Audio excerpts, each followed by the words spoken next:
রাজনীতি, খুন-খারাপি, পাচার, গ্রেপ্তার, অস্ত্রবাজি সহ সব কিছুর নেপথ্যে নাকি রয়ের হাত।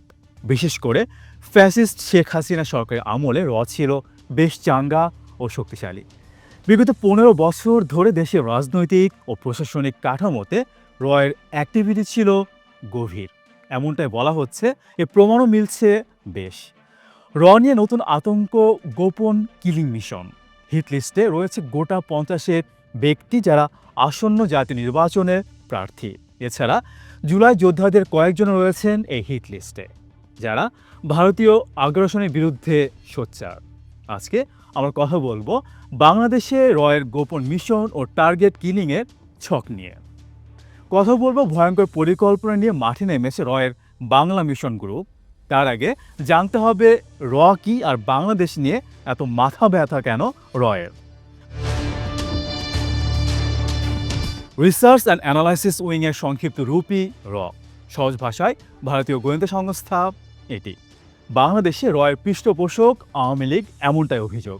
বর্তমানে আওয়ামী লীগের কার্যক্রম নিষিদ্ধ, দলটির নেতৃত্বে স্থানীয় নেতারা পলাতক, তবুও থেমে নেই ষড়যন্ত্র চলছেই।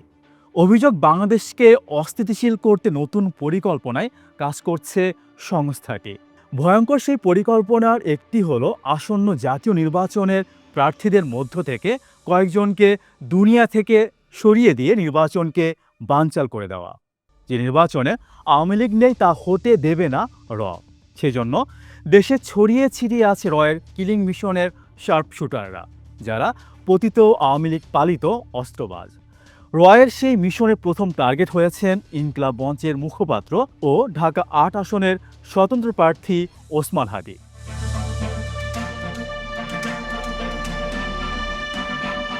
গুলি করে হাদির মাথার খুলি উড়িয়ে দিতে চেয়েছিল কিলিং মিশনের এজেন্ট।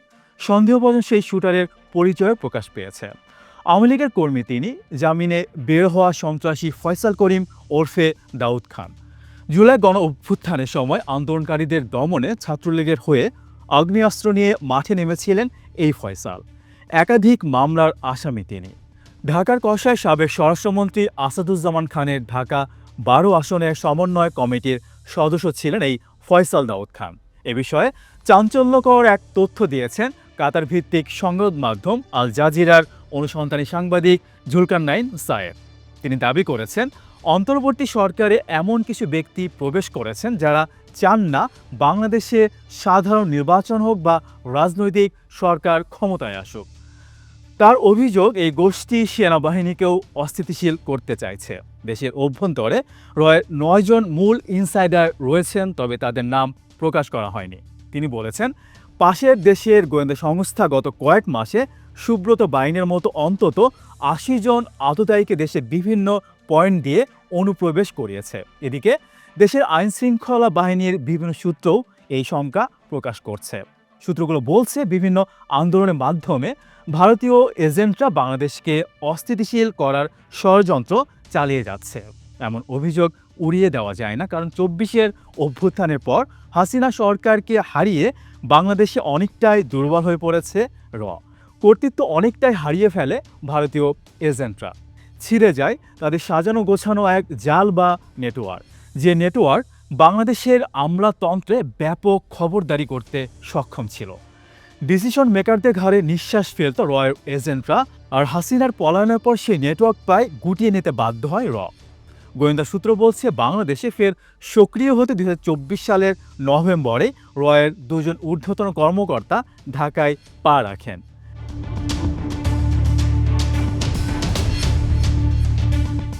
বাংলাদেশের গোয়েন্দা সংস্থা ডিজিএফআই ও এনএসআইয়ের সঙ্গে সম্পর্ক স্বাভাবিক করতে আপ্রাণ চেষ্টা করেন তারা, কিন্তু ব্যর্থ হন, কারণ হাসিনা সরকার তো ক্ষমতায় নেই। আন্তরিক অভ্যর্থনা না পেয়ে মুখ কালো করে ফিরে যান তারা। সূত্র বলছে, রয়ের আরেকটি দল বাংলাদেশে প্রবেশ করেছে। ধারণা করা হচ্ছে, এই এজেন্টরাই টার্গেট কিলিং মিশন চালানোর পরিকল্পনা হাতে নিয়েছে। যদিও এ তথ্যের অকাট্য প্রমাণ এখনও আইনশৃঙ্খলা বাহিনীর হাতে আসেনি, তবে ওসমান হাদিকে ছাত্রলীগের সন্ত্রাসীর হত্যা চেষ্টার ঘটনাটি এসব দাবির সপক্ষেই কথা বলছে। এখনও ধরা পড়েনি ফয়সাল ও তার সহযোগী আলমগীর। তদন্ত সংশ্লিষ্ট সূত্র বলছে, গত শনিবার গভীর রাতে ময়মনসিংহের সীমান্ত ঘেঁষা উপজেলা হালুয়াঘাটের একটি দুর্গম সীমান্ত পথ পাড়ি দিয়ে ভারতের মেঘালয়ে পালিয়ে গেছে মোস্ট ওয়ান্টেড 2 আততায়ী। হাদিকে গুলি করার পরই ফয়সাল ও আলমগীর পল্টনের কালভার্ট রোড থেকে মোটরসাইকেল নিয়ে নয়াপল্টন হয়ে শাহবাগ, বাংলা মোটর, কারওয়ান বাজার, ফার্মগেট হয়ে আগারগাঁও এলাকা দিয়ে মিরপুরে পৌঁছায়। সেখান থেকে প্রাইভেট কারে করে আশুলিয়া হয়ে গাজীপুর দিয়ে সড়ক পথে ময়মনসিংহ যায়। ময়মনসিংহের ব্রিজের পাড় থেকে বাহন পরিবর্তন করে আরেকটি প্রাইভেট কার নিয়ে হালুয়াঘাটের উদ্দেশ্যে যাত্রা করে। প্রাইভেট কারটি হালুয়াঘাটের ধারাবাজারে একটি পেট্রোল পাম্পে গিয়ে থামে। সেখান থেকে 3 জন যুবক এসে তাদের 2 জনকে মোটরসাইকেলে তুলে নিয়ে হালুয়াঘাটের ভুটিয়াপাড়ায় নিয়ে যায়।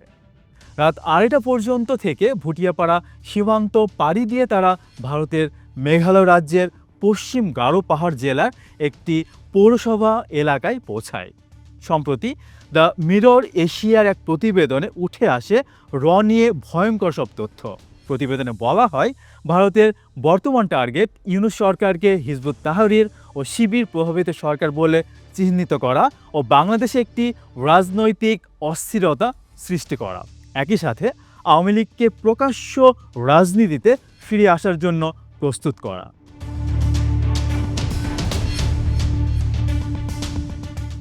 এই পরিকল্পনা বাস্তবায়নে রয়ের একটি উইং বাংলাদেশে কাজ করে যাচ্ছে। তাদের ওই মিশনের নাম বাংলা মিশন। মিশনটির লক্ষ্য 3টি। 1. ডক্টর মোহাম্মদ ইউনূসের মাইক্রো ক্রেডিট ধারণাকে সুদি কারবার আখ্যা দিয়ে তাকে ইসলামের শত্রু ও ইহুদিদের এজেন্ট হিসেবে প্রচার করা। এ বিষয়ে দেশের ইসলামী দলগুলোকে ভুলভাল বুঝিয়ে ইউনূস সরকারের উপর খেপিয়ে তোলা, জনগণের মধ্যে এক ধরনের ভয় তৈরি করা। 2.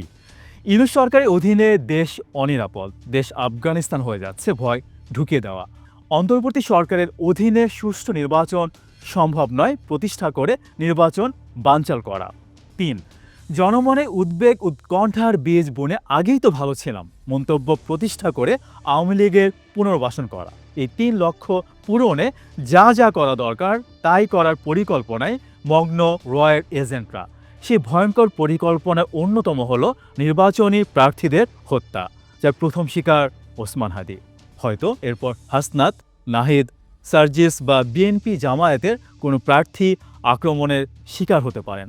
অন্তর্বর্তী সরকারের উপর বড় চ্যালেঞ্জ ছুড়ে দিল ও আওয়ামী লীগ। ঠেকাও প্রার্থীদের ওপর আক্রমণ, 12ই ফেব্রুয়ারি নির্বাচন সফল করো। ইউনূস সরকার পারবে কি সে চ্যালেঞ্জ মোকাবেলা করতে? আমরা আশাবাদী অন্তর্বর্তী সরকার এগিয়ে যাবে সব ধরনের ষড়যন্ত্রকে ঠেকিয়ে। কে বুড়ো আঙ্গুল দেখাবে বাংলাদেশ 2.0। প্রিয় দর্শক, এই ছিল আজকের আয়োজন। সঙ্গে ছিলাম আব্দুর রহমান রণ।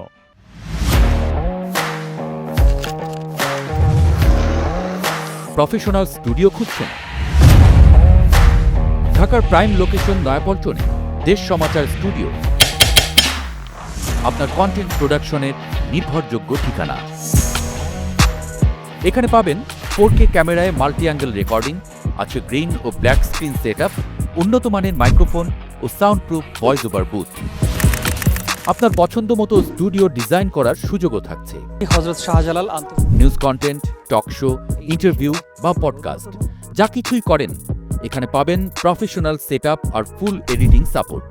আপনার চাহিদা অনুযায়ী বুক করতে পারেন আজই। কল কিংবা হোয়াটসঅ্যাপ করুন এই নাম্বারে 01-720-210657।